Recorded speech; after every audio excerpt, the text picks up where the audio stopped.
সম্মানিত দর্শক শ্রোতা, পরম সৃষ্টিকর্তা যিনি অসীম দয়ালু, শুরু করছি তার নামে।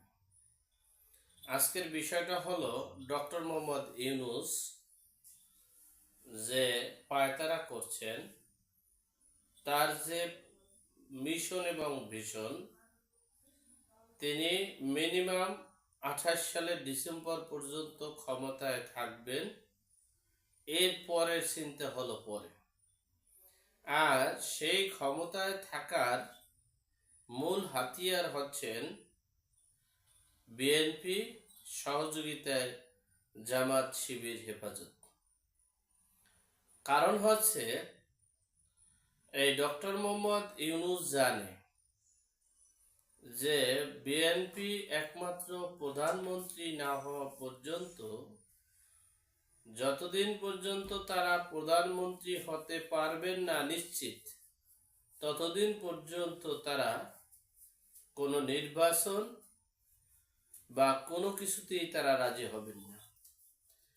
এই বিষয়টা ডক্টর মোহাম্মদ ইউনূস একেবারেই স্পষ্ট বুঝতে পেরেছেন এবং বুঝছেন।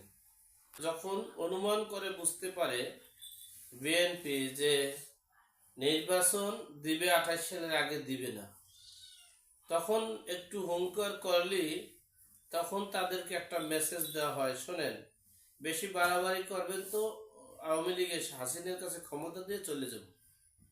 আর যদি সেটা না হয় তাহলে আমি আগে সংস্কার করি, নির্বাচন পরিবেশ করি, এরপরে নির্বাচন দিই।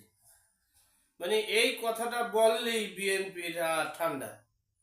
এটা ডক্টর মোহাম্মদ ইউনূস বুঝতে পেরেছেন।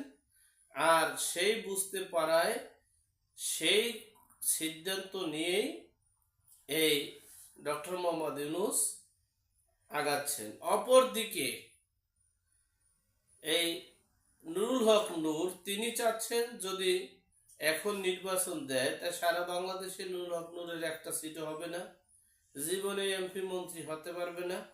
তা আন্দোলন সংগ্রাম করলো, সেখানে কিছুই হলো না, তাহলে কি করা যায়? সেখানে যদি নির্বাচন দিতে একটু লেট হয় তাহলে দেখা গেছে আমাদের মতো যারা আছেন তারা নুরুল হক নূরের দল করতে পারে। নুরুল হকের নূরের কাছে যাবে আওয়ামী লীগ এবং বিএনপির, বিশেষ করে বিএনপির লোকটা বেশি যাবে, আর আওয়ামী লীগের ভাসমান কিছু আছে তারা যাবে। তাই দেখা গেছে নুরুল হক নূরের দলটাও একটু ভালো হলো। অপরদিকে জামাত শিবিরগুলো সকল স্থানে একটা ভিত মজবুত করতে পারবে। তো ডক্টর মোহাম্মদ ইউনূসের মূল ভীষণ হচ্ছে যে বেশি বাড়াবাড়ি করলে হাসিনাকে আইনে বসাই দেব, এই কথা বলে বিএনপি এবং আওয়ামী লীগকে ধ্বংস করাই মূল উদ্দেশ্য হচ্ছে এই ডক্টর মোহাম্মদ ইউনূসের। কিন্তু বিএনপি সেটা 111-এ বুঝতে পারেনি, এবারও তারা বুঝতে পারবে না। সুতরাং বুঝতে হবে যে বিএনপির যে অবস্থান, এই বেগম খালেদা জিয়ার ধারা রাজনীতি নেতৃত্ব দেওয়া সম্ভব নয়, তারেক রহমান দেশে আসতে পারবে কিনা সন্দেহ, এবং বিএনপির নেতৃত্ব শূন্য একটা রাজনৈতিক দল, সেটা সকলেই বুঝতে পারে। বিদায়ী আর বিএনপির যে আছেন ভারপ্রাপ্ত চেয়ারম্যান তারেক রহমান, তিনি এই তারেক রহমান ওকে মেসেজ দেওয়া হয় যে নির্বাচন পরিবেশ না করার আগে কামড়াকামড়ি এই সেই করলে এই হাসিনাকে বসাইতে আমরা চলে যাব। তখন একবারে ঠান্ডা যে তাহলে ঠিক আছে, আপনি আপনার মতো করে সংস্কার করেন। এই সেই সংস্কারের নামে কি সংস্কার করা হবে? মানে জামাত হেফাজত, এই হিজবুত তাহরিরদেরকে প্রতিষ্ঠিত করতে হবে, অপরদিকে নুরুল হক নূরের দলটাকে একটু চাঙ্গা প্রতিষ্ঠা করা দরকার।